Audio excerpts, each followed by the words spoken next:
Hey friends, welcome to Origami Review, and today we are taking a look at a very special folder. Now, if you like super complex origami, you're going to want to stick around. So, today we are checking out Mark Ogami on Instagram, and if you don't follow him already, you definitely got to drop that follow. You're not going to want to miss out. And first of all, we're going to take a look at both some of his designs as well as some of his renditions, because some of those renditions are really well executed and definitely worth to check out. And before we check out Mark's folds, I actually have an artist statement from him. So about his origami, in the past he used to try to design models or figures that he wanted to, or that he hasn't seen designed yet, as well as improving existing subjects that he wanted to add on to. And other things is he wanted to create simple shaped structures, but with accurate proportions, and that would be to give it a realistic result. And then nowadays, Mark likes to add color changes because he thinks it looks better, and you can represent something even better using two colors instead of one. So thanks, Mark, for that statement. And you can already see by looking at his Instagram cover right here that some of those things are going to come into play. So let's check it out. All right, so the first design we're going to check out is his most recent, and this is an Articuno. Again, definitely follow him on Instagram because he's got the crease pattern as well. But yeah, just take a look at this Articuno. We can already see off the bat there is a great use of structural, details in the Articuno to make up for, say, things like the feathers, the eyes, the beak. The color changes are really nice because they're well spread out. We have the color change eye, we have the color change beak, which are their own kind of entity in the head. But then we have a beautiful set of color changed feathers in the form of scales, and then we have, the body's all blue, and then towards the bottom we have the color changed feet. And it's always nice to see models with like different regions of color change, so it's not just one block of color change. They're kind of sporadic throughout the model. Not only does that add like complexity, but it just helps the model look more complete, and kind of like Mark was saying, really represent the model with its two colors. And if you guys are Pokemon fans, or maybe you're an Articuno fan specifically, this is definitely something you're going to want to fold. So go check out his Instagram to check out that crease pattern. And yeah, I love the use of scales. It's like scales are done a lot, right? But here there's not too many, so it doesn't inhibit the foldability of the model, and it doesn't like detract from some of the other features. If there's too many scales, oftentimes all you see is scales, and despite it being complex, it doesn't add much to it. But in this case, it really adds nice detail to the Articuno. It's very tasteful in the whole model itself, and it complements things like the wings, which have feathers but using a different pleat structure. So all in all, it really comes together nicely. Really great design. It's super cool. And next up, we have another design, and here we see another use of scales as feathers. And in this case, there's still not too many scales, but definitely more than the Articuno, since we have them on both wings. And something I really like here is instead of, making the whole wing have scales, he just uses it for the start of some of the feathers, and then continues into a different pleat structure for the wings. And this is a nice take on wings. Oftentimes with birds, it's easy to just make the wings and then manually pleat things in. But here we have a little bit more of a structural wing with just a ton of different pleats, and it looks great, especially with the photography where the light is shining through the layers. So the areas that are pleated that have more layers of paper really can stand out and make it look like feathers on this dove. Here we see the crease pattern. I won't show that too much so that you can go check it out on his Instagram.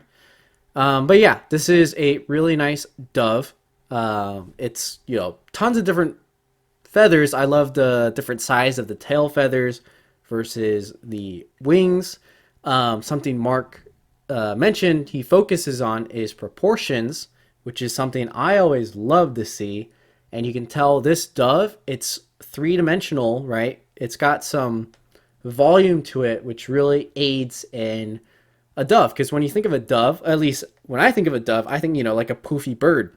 And I'm definitely getting the poofy bird vibes here with very nice feather structures. So yeah, definitely another very cool design. And here we are at the first rendition we're going to check out. And this is the Medusa designed by Bodo. And you may have seen Bodo's. I think it was present in the Origami Death Battle. But Mark did an excellent rendition that's not only finely executed, but also given like an extra edge based on the way it's shaped, the structure, the form, and kind of the overall like emotion that really comes out of this model, especially namely with the head. And so I think you kind of are getting to what I mean when you look at the snakes. If you aren't familiar what a Medusa is or who Medusa is, brush up on your Greek mythology. But for her hair, right, she has these snakes coming out. And the way that Mark has these snakes kind of jutting out is very similar to many different artistic, I guess, interpretations of Medusa that you commonly see or that have been described from the original material, where the snakes, it's not laying down like regular hair. They're like out of Medusa, they're looking vicious. They're, well, you're not supposed to look at them or you'll turn to stone. But you really get that sense that there's kind of a chaotic energy, kind of, almost an aggressive energy that's coming from her hair, these snakes. And that is super great because it's contrasted with Bodo's amazing design, having the clothing transition nicely into the snake body. There's also a very great presence of color change that's used. Also mega props to Bodo for this. And Mark just took the, all these amazing things that Bodo designed and turned them into something great. And so you can kind of see the extra shaping he's done along the body of the snake tail, or the snake lower half, I guess, whatever you'd like to call it. And like this area specifically is so cool, and I can imagine on the other side, because there's such a transition between the green scales and the pleats. And if you ever took a look at, say, the bottom of a snake, it looks exactly like this. So there's that extra essence of realism. It's extremely clean. It's often very hard to use these pleat structures and scale structures and make it look clean. And so the entirety, it looks great. One thing that's also really nice is the body proportions are correct. So you can tell Medusa, obviously a more feminine kind of structure, right? The kind of body with shoulder ratios down to the elbow, everything has been thought out by Mark for proportions, where the elbow should be, how the arm and like the forearm versus the upper arm should be angled, the length of the neck, kind of the angle of like her torso area, just everything in mind has been really nicely done. And I love seeing that. Proportions, super important, especially for these like humanoid figures. So yeah, what a great rendition. And next up we have like a flurry of amazing renditions that we're going to kind of go through because they're all so amazing. I could spend, hours talking about each one. So first off, we have a Kirin, and this is from, I believe, the SAOC, designed by Lee. Can't pronounce the last name, I'm sorry. But yeah, this is a super cool Kirin. It features scales throughout the body, and I believe this was a crease pattern challenge. So not only did Mark solve the crease pattern, but he shaped the scales, got all the pleats right, and has excellent shaping where a lot of the layers aren't exposed. So again, super nicely done. Just love the overall like grandeur of this Kirin that it's supposed to have. So absolutely stellar rendition. You can see some other things. Here is a knight designed by the plant psychologist. Another great execution here. I love the stance. The color changes are done very cleanly. Great choice in the paper colors. And the creation of the paper is really nicely done.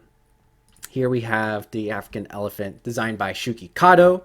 The ears, I think you guys, like, the first thing you see when you look at this is you notice the ears. Really, really nicely done. You can tell that Mark studied up on actual African elephants, probably to get a reference onto some of these ear, details. Really nicely done. If you zoomed all the way out, it would be kind of hard to tell at first. It's origami until you look a little bit closer. And again, the paper is so nicely well done. You have this kind of mottled texture in the paint that is very much like an African elephant that's been out in the dust and whatnot. And even still get that stark white for the color change tusk. Really nicely done. I have not folded this African elephant, but I have heard it is of it's fairly difficult. But yeah, a really, really amazing job right there.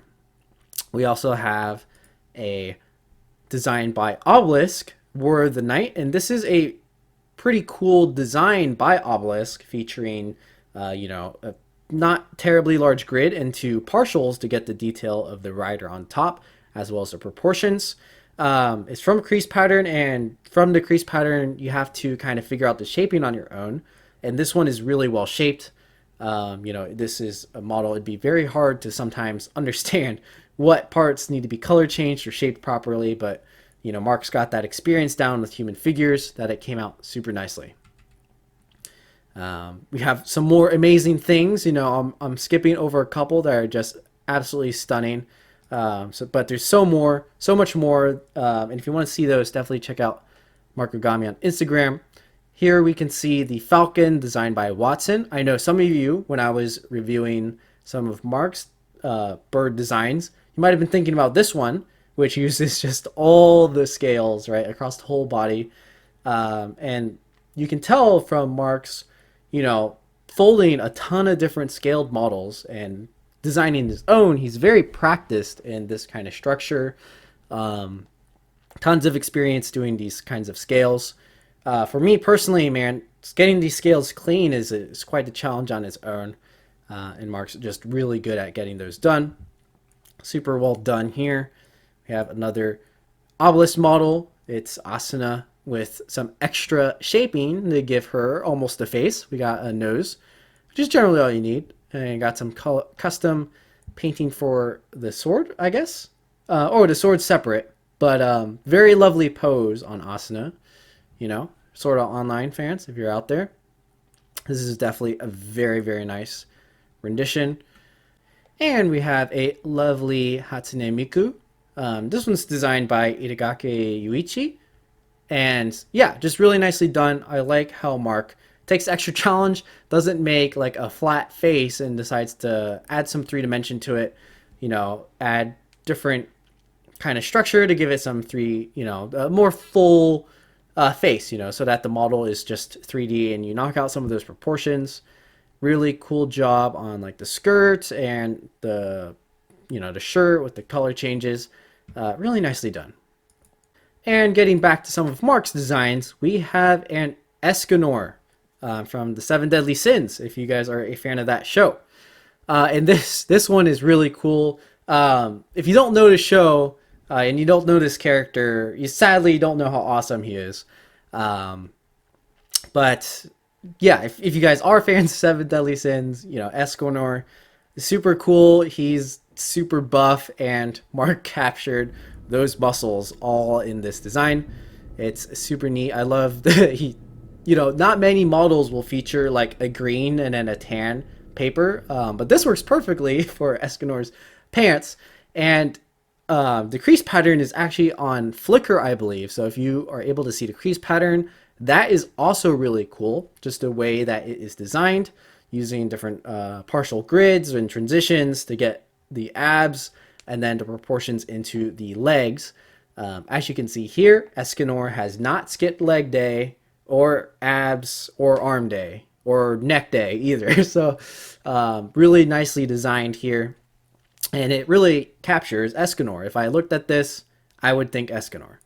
So yeah, really, really nice design. And I kind of mentioned Flickr, so I decided to actually head over to Mark's Flickr to check out some more stuff.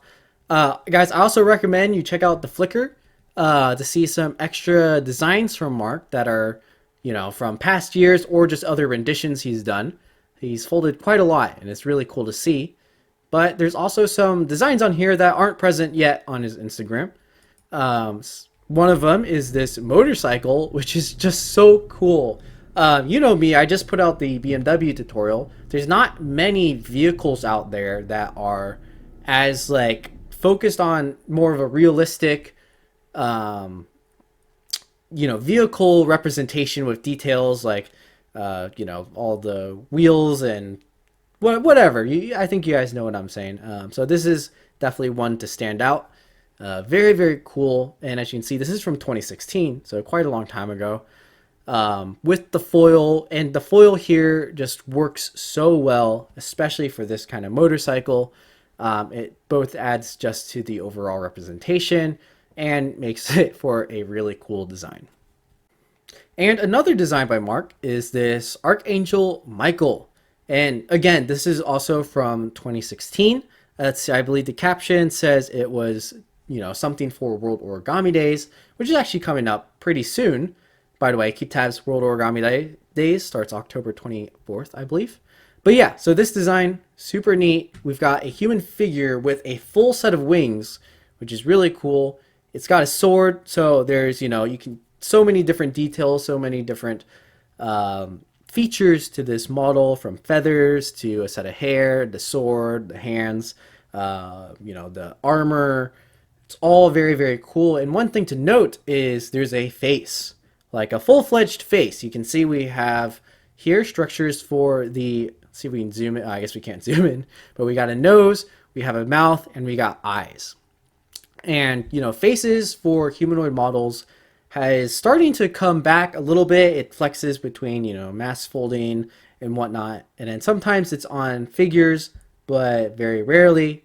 Recently, there's been more of a resurgence, but you can see that Mark's been doing this in 2016. So before a lot of this was happening, Mark's been doing it. So, you know, it's really cool to see, just to look back on one of his really neat designs and see a lot of the different design features. That's super cool.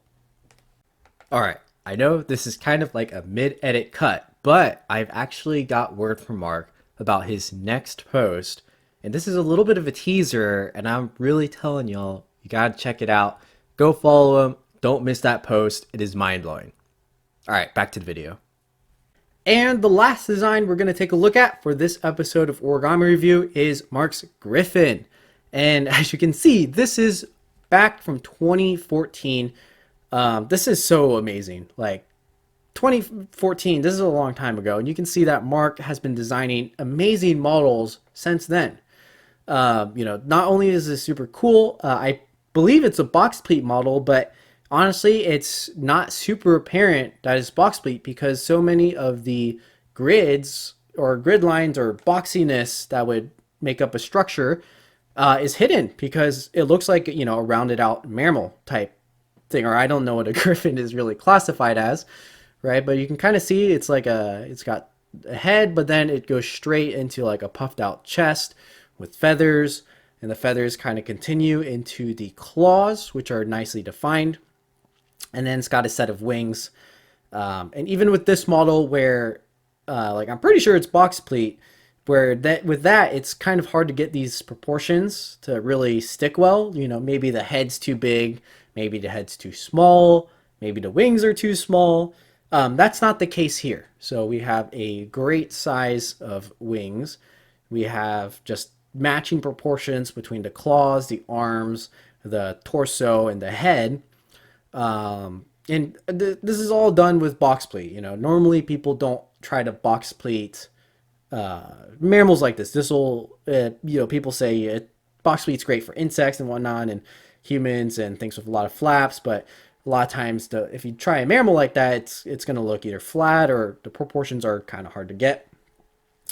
But you can see that Mark's both design skills and folding skills kind of complement each other to create things like this, where the shaping is very dependent on the designing, as the designing is also very dependent on the shaping. And so that's really great to see. This is such a cool Griffin. And if you want to fold it, again, I believe the crease pattern is on Flickr, so go check out Mark there. But yeah, that wraps up this episode of Origami Review, and thank you for watching, and big thanks to Mark for letting me showcase his designs and his work. Really guys, if you don't follow Mark already, give him a follow. Let's get that number up to 1,000, and you know, just leave a comment, leave a nice comment about which model is your favorite about Mark's, and you can let Mark know why you really like that model. And yeah, so I think that'd be really great. But yeah, that's all for this episode of Origami Review. Leave a comment for me who else you would like to see get reviewed, or maybe some folds. I still have quite a good list that I want to go through because there's been some amazing folds. But if there is a specific person you want me to review, kind of like this, definitely let me know. But yeah, drop a like and subscribe so you don't miss the next episode of Origami Review. And I will see you guys in the next video. All this origami got me going